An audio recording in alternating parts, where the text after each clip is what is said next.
Hello, everyone. Welcome to a brand new episode of the Vergeria Life podcast, the space where bold conversations meet real transformations from people all over the world. And today, our guest is someone who, who is an embodiment of creativity. She is a certified professional coach with the International Coach Federation. She is a specialist in emotional intelligence, a former speech language pathologist with over 16 years experience. She's trained in everything from body language, DISC assessment to conversational intelligence and so much more.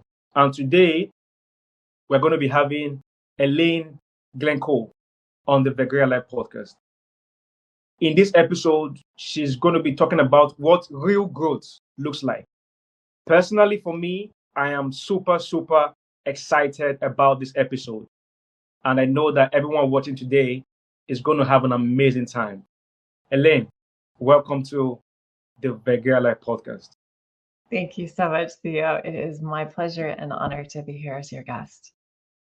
Same here. The pleasure is mine as well. So now, becoming more amazing is such a powerful statement, such a powerful mission. Becoming even more amazing. So how did you come up with that phrase, and how did it come about? What inspired you to have that phrase? So I love for people to just know when they read that little phrasing. I love for them just to know that I'm not here to fix you. I don't think you're broken. I think you have arrived to this place in your life because you're already amazing. And so if I can help you, if I can support you in your growth forward to become even more amazing, is what I want people to feel, for them to know that I already think you're great. I think you're fantastic. I think you have done so much to get where you are. And how about let's help you become even more amazing? That's super cool. That's super cool. So how do you define true transformation in leaders? Oh, that's a fantastic question. I think when someone allows themselves to look in the mirror to say, what is the thing that I need to work on? What is the thing that I need to grow forward on in order to become that next best version of myself? And then we look at the growth or the journey over time to say, we're going from here, maybe when we started as an emerging leader, to the transformation of becoming that senior leader who is truly inspiring, who is creating the environment for other people to grow and become the leaders that they can be as well. I think that's when we see the transformation of going from, maybe it's that inward looking, to how can I spread the joy and the growth forward with others as well. That's super powerful, actually. That's super powerful. And I think from your background, you have deep credentials in neuroscience, emotional intelligence, and conversational intelligence, right? And so how do you blend science because with your background in science, how do you blend that with your coaching style in transforming leaders? Oh, I like to say I'm a neuroscience nerd, and I think I'm just a nerd in general because, as you mentioned, I have a number of certifications. And so I guess I think that if you're going to learn something, you should just go ahead and get certified in it. I like to joke that if I'm going to learn something, I might as well get certified in it, because apparently I think whoever dies with the most certifications wins something. But I love to take the power of our brain and say, well, how can we harness that? How can we use that to really create an environment where we're growing, we're thriving, we are inspiring to each other. So I will take little bits from all of my certifications to help support someone depending on what they need. So if it's something that maybe we're doing with our body language, and so I will draw from that. And maybe it's something that, when you use this specific phrasing, what is the message you're sending to your own self? What is the message that you're conveying out into the world? So I think I will say that I use all of my little bits of knowledge and create this customized environment for growth for each person that I work with. Wow. Right. It's really super amazing that you have this all put together and having these combinations and making it in the real sense, right? So you talked about you talk about having taking that 1% step forward. What does it look like in real leadership? And how in like how, what does it look like in real leadership, and how in real everyday leadership, sorry, and what message do you have for people who are stuck? They are just stuck in the place. They feel like they're not moving, or they're not moving actually. So how do you do that because I think when it comes to growth or movement, people always have this mindset of you have to move at a certain pace. You have to be fast. You have to be this. You have to be that. So in this sense, because you talk about taking the 1% step forward. So when people feel stuck, especially leaders in everyday life, they are being stuck in way of I'm not moving as fast as I could. I feel like I'm stuck. I'm not moving as fast. What do you say to those kind of people? I think that's a really powerful question because I think it's something that we all face.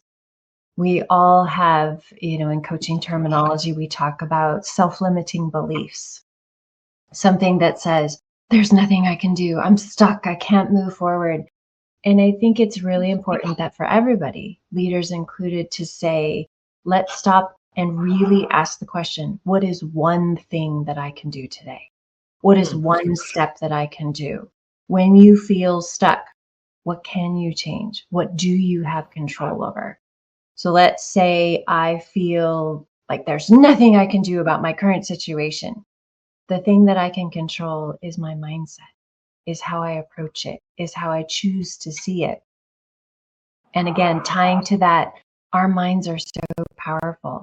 So if I say, I can truly be grateful for this situation and the thing it's teaching me, well, then you're harnessing the one thing you can control, which is to say, I can choose to say, you know what, maybe this isn't the greatest situation on the planet, but it has given me the opportunity to learn patience, or it's given me the opportunity to demonstrate that I can be resilient and I can choose to show up in a certain way because it's a reflection of my character, not necessarily an environment's worthiness of how I choose to show up.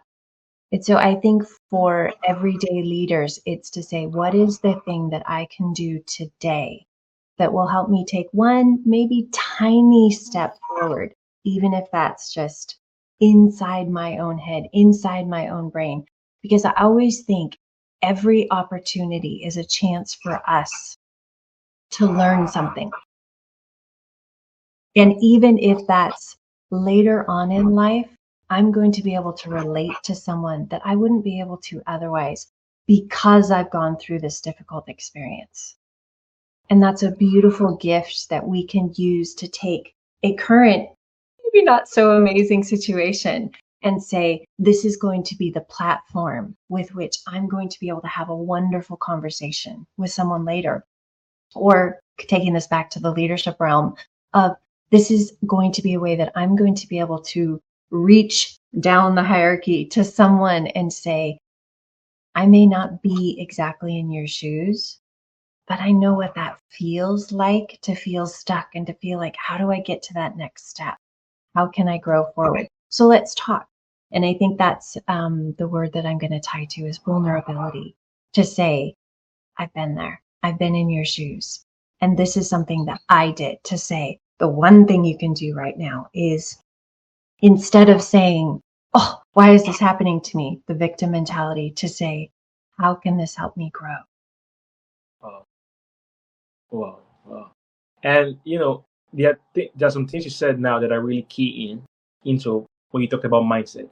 Because I always say your mindset, your mentality is key in achieving success or achieving greatness. If you believe you can do it and you put in the work, you know what I'm saying, you can do it. And I think a lot of us, when we are going through a situation or when we are doing something, before we even get into it, we are already like, oh, I can't do it. You've not tried yet. You got to try. You know what I'm saying?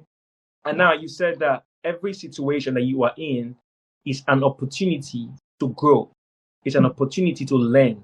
It's an opportunity to be better. And that's why I will divert a bit to something like success, for example. I always say that as a person that I am, I learn more from my failures than from my success because the success makes me better. It makes me a better person. So every day that we have the opportunity to live, we got to live. We got to use that as an opportunity to becoming a better version of ourselves. Whatever we try, it does not work. Movement is movement. Pace is pace. No matter how fast, no matter how slow, someone can be going at a higher pace. But at the end of the day, we're still going to get to the same destination. Yes, they might get to the destination faster than you at the end of the day, but the most important thing is you are moving. And like you said, it's all about the mindset and it's all about, you know, learning a lot from that situation and turning it into positive. We need to see the positive of every situation. So I really love what you said now. Well, thank you. Thank you. I love what you said, and I want to just build on that to say someone else's pace doesn't have to be our measuring stick. The way that we move through life is to achieve our purpose at the time Absolutely. that's right for us. And so to say, oh, I need to be rushing, I need to be hurrying, to use traffic analogy is if you rush and you hurry when you're not supposed to, you're going to get a speeding ticket. And that's to say, maybe now's the time for you to slow down and for you to really feel into this moment and be truly alive in this moment. So you can really learn the lesson here rather than rushing to the next time. You're going to learn the same lesson and learn the same lesson and learn the same lesson until you learn it. So I like what you said about it's not the pace, it's the progress. Thank you. Absolutely. So with so many certifications under your belt, what would you say has been the most transformative tools that have worked for you, especially when you're working with leaders? Oh, that is a hard question. It's a really hard question. I think because I draw from so much of them. The conversational intelligence is how to have truly transformational conversations instead of transactional conversations and really focusing on how we can have truly effective and win-win-win conversations with each other, both personally and professionally. I think has been really powerful, as has been the body language training, really learning how do I present myself and what cues can I pick up from my world and all of that. And then of course the neuroscience piece, just how can we use our brains? So I'm struggling with that question about which one has been the biggest one for me. I think for me, it's just learning and growing through all of them and saying, how can I apply what's best from all of it for this conversation or the next one?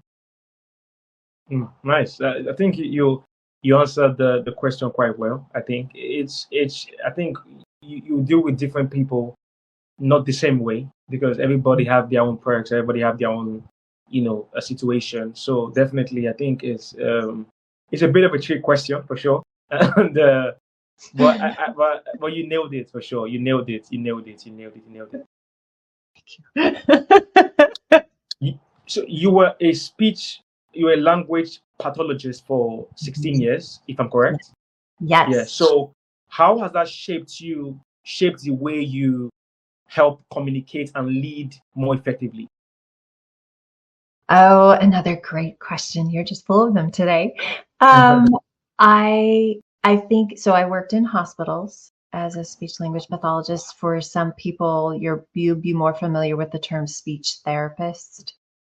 Depending on where you are in the world, you use that term as well. And I worked in hospitals for 16 years, primarily with adults and primarily inside the acute care setting. I did do some of what we call outpatient, where someone comes from home to receive assistance as well.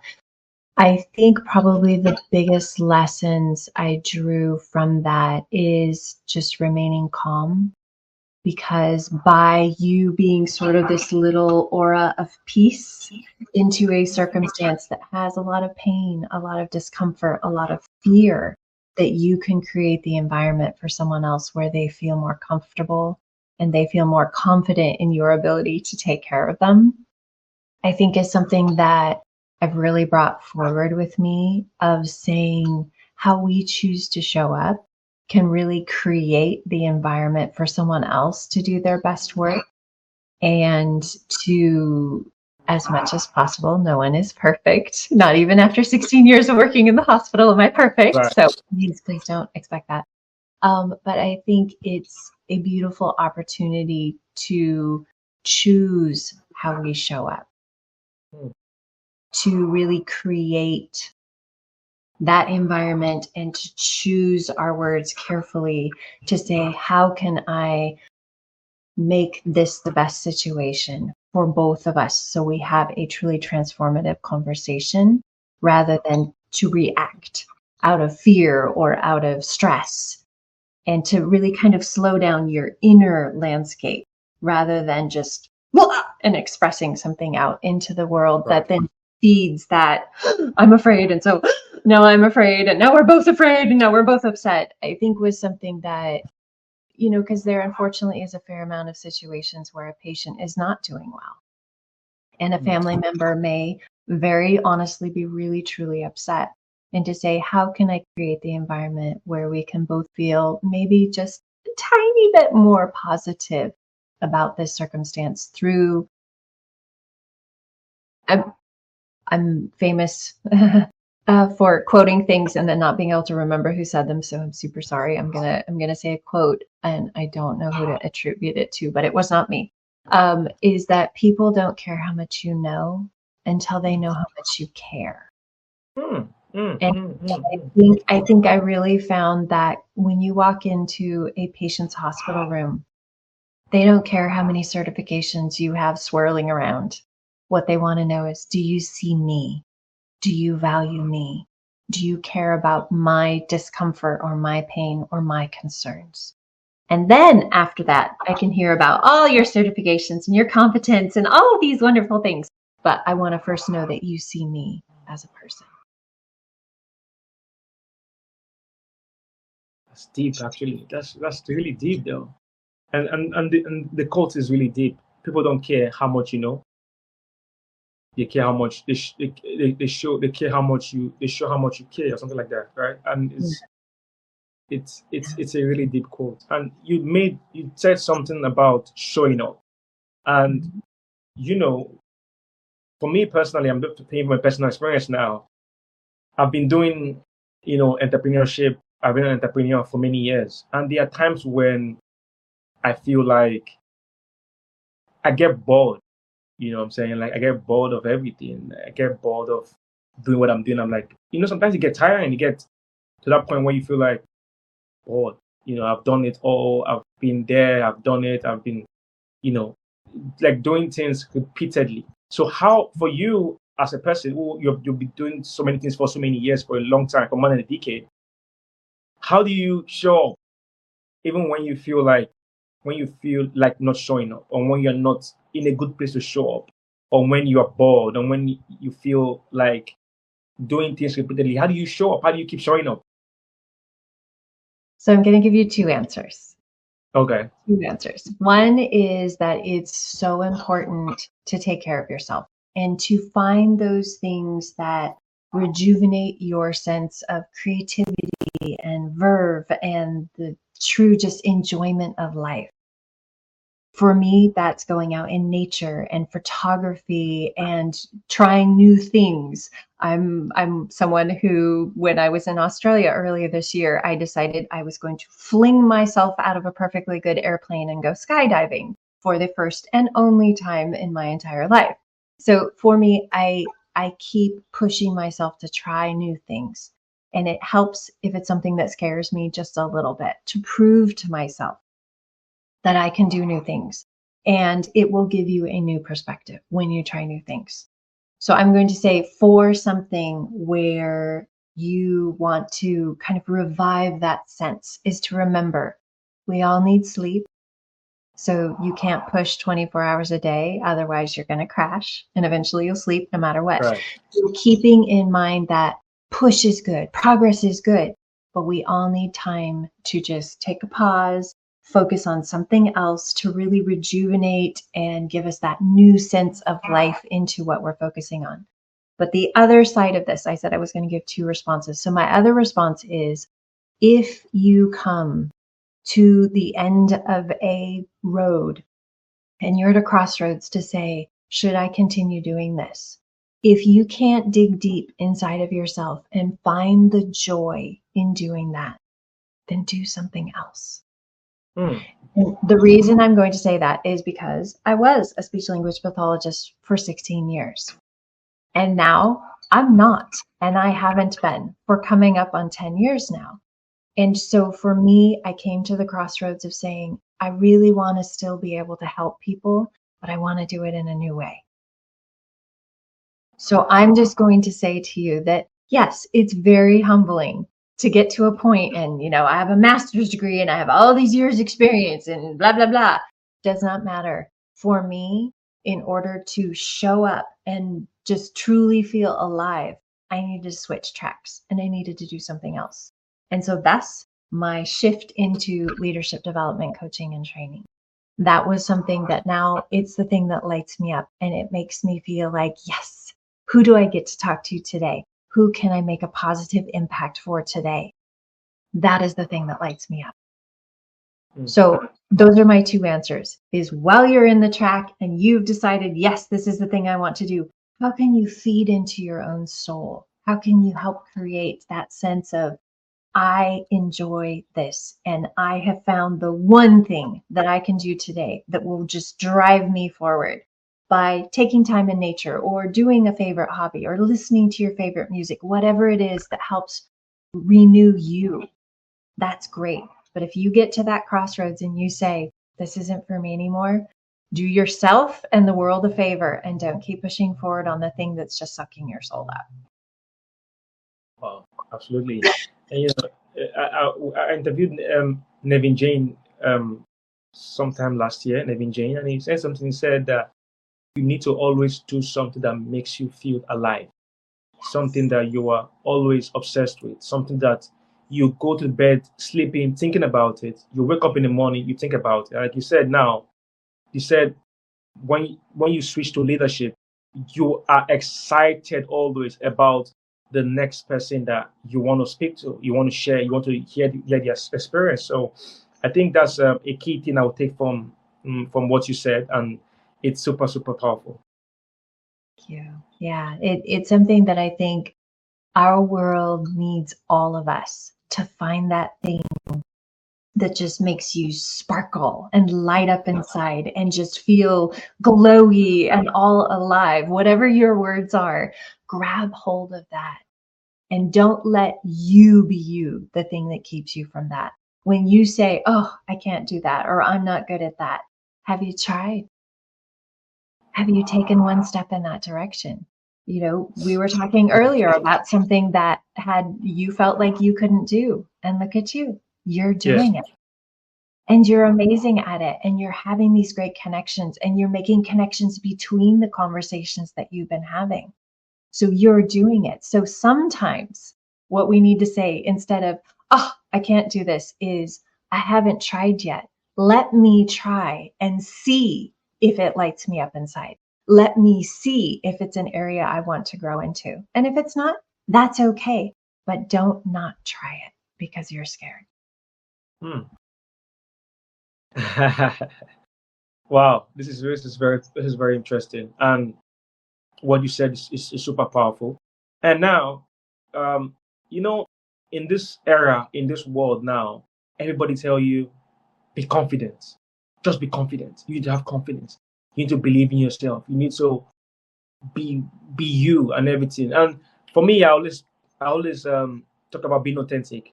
So how do you coach someone to be confident in an authentic way? That is a fantastic question. And I think we do each other a disservice when we say, just be you. Because if you were comfortable doing that, you'd already be doing it. You don't need someone else to Right. tell you to do that. So I think confidence is gained through trying new things, through at least trying something that scares you. And certainly go to people who are doing it well and say, how can I learn to do this thing better? Because when you do something well, you're already confident. You're like, I got this. I've been doing this. The whole thing. And when you haven't tried it yet, you're not going to be confident because it's something new and scary and an area for you to grow into. I think confidence comes with time and with growth and the choices to say, I'm trying something new.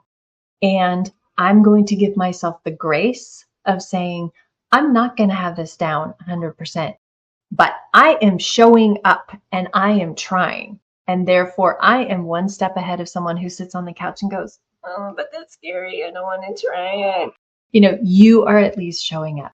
And it's something that, yes, there's body language thing that you can do. Stand up tall with your shoulders back. This sends a message to your brain that you're not feeling all crunched up and that you're not protecting yourself. You can give yourself that sense of, I'm more confident right now through your body language. So yes, there are little tips that you can do. But the thing is, you build confidence by showing up and trying and being vulnerable enough to say, you know what? I think I've got some more room to grow in this area. I'm not perfect, but you know what? I showed up and I tried. And tomorrow I'm going to show up and I'm going to try again. I've heard you on other podcasts saying consistency. Consistency is the way to move forward. And it's absolutely true. That's part of the U plus 1% today. It's built on that Kaizen principle of continuous improvement. The 1% is you don't have to go from, I don't know how to swim to I'm going to swim across the ocean. That's probably a bad idea. Um, you try out in the little pool, the wading pool, and you figure out what works. And oh, I just choked on water. And so maybe I need to hold my head differently. Trying and experimenting is how you're going to build that sense of confidence, and trying things that scare you is how you prove to yourself just how strong and amazing you already are. I took a lot of key things from what you said. You have to show up unapologetically and I, I and one thing I noticed about humans is a lot of us, we want to be perfect. We want to be perfect. We want to show people that we are perfect. We want to show up perfectly. And when you do that sometimes, it removes that authenticity from you. And like you said also, you talked about showing up even when it's not perfect, showing up even when you are scared to do it. I always tell people this: do it afraid. Yes. Do it afraid. Yeah. Yes. Yes. Absolutely. Yes. I think the quote again, I don't know the attribution, but it's not mine, is progress is greater than perfection. Mm. If you wait until you can do it perfectly, you're never going to do it. So for you, showing up, doing a podcast show, having a magazine, having, a clothing line, all of the things that you've done. Did you do them perfectly at first? No. Are you doing them perfectly now? No. But you're Yeah. showing up and you're doing it. And we're just going to have the quotes that Elaine can't remember the attribution for, but it's by your authenticity, by showing up, you inspire others to do the same.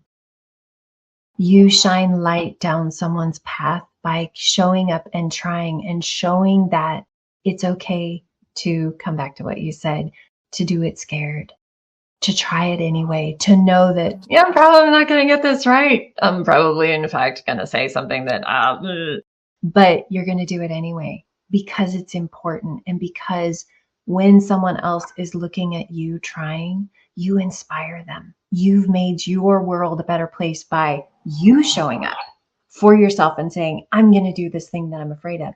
And someone else sees that and says, I think I might be able to try my idea and grow forward in my own way. And so you've doubly, 2-for-1, you've made your world a better place by showing up for yourself and for showing up for the people who need to see that sense of, it's okay for me to try it, even though I'm not going to get it right the first time. Interesting. This is very, very insightful for sure. It's an amazing session so far. I'm loving the conversation, and it's really good.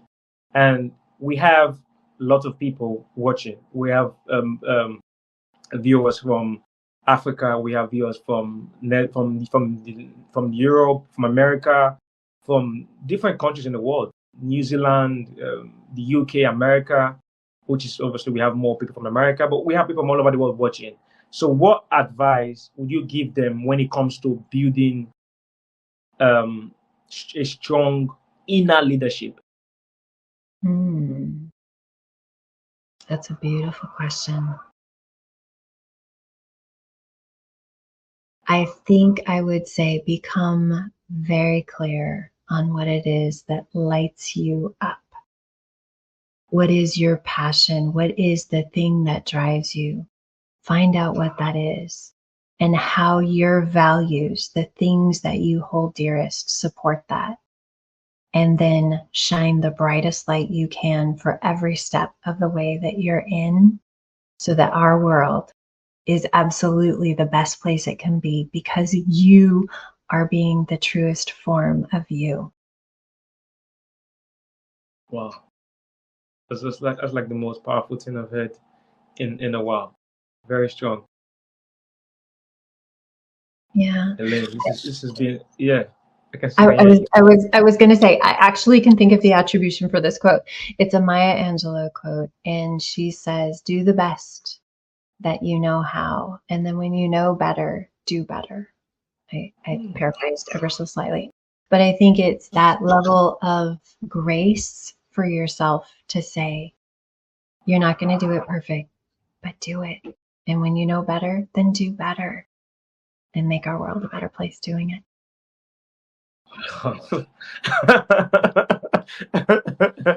Now, I think this quote is really it's fact. You do the best when you can, and when you do the best that you know best, and when you know better, you do better.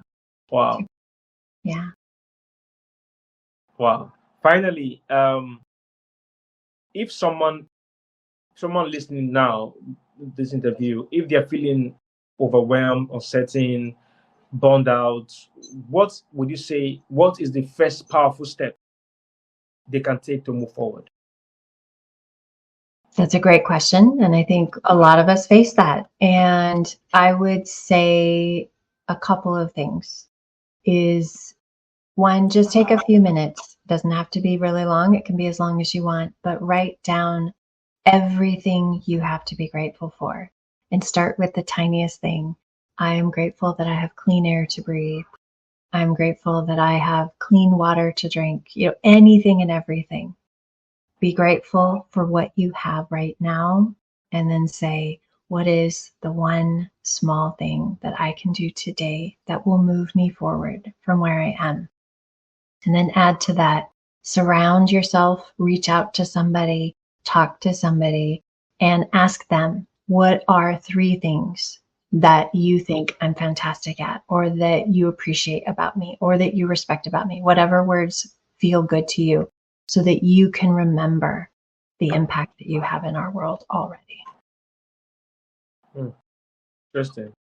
And gratitude, like you just said now, gratitude is very important. You need to be grateful for the small things, for the small wins. And I always tell people this, that if you look at yourself 3 years ago and you look at yourself now, there's a massive improvement in how you are.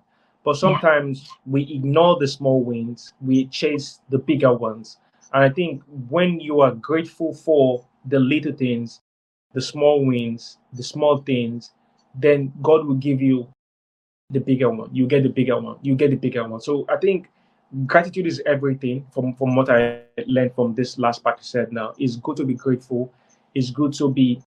You don't know how far oh, you don't know how far that you've really impacted someone until you speak to them. I will give you an example. I had an interview few like 2 months ago with somebody in America on this podcast. And when we were speaking, we had a very good conversation. She said, Theo, I want to tell you something. So what are you going to tell me? She said, oh, Theo, I love your work. I'm inspired by your videos. I watch your videos. I stay glued to your page on Instagram. Your videos inspire me. And I was like, really? I was shocked because like I didn't know that she actually watches my stuff or she watches my videos.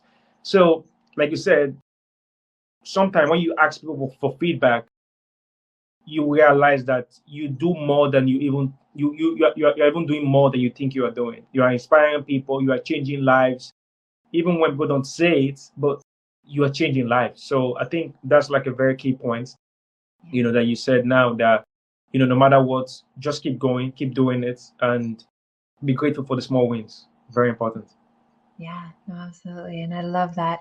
To me, one of the beautiful gifts in life is when you find out that your life has had an impact on somebody that you didn't realize. And that's a wonderful gift into our world. So I'm super grateful that she let you know that that's something that she's appreciated about you. That's awesome. It was nice to have you on the podcast. It was an amazing conversation. Yes, thank you so much. Hopefully, we would love to have you more again in the. So yeah, nice to have you. Absolutely. Thank you so much. It was my honor and my pleasure. Theo, you are an amazing gentleman. And please All right. continue to do the inspiring work that you do. Yeah. Thank you. Thank you.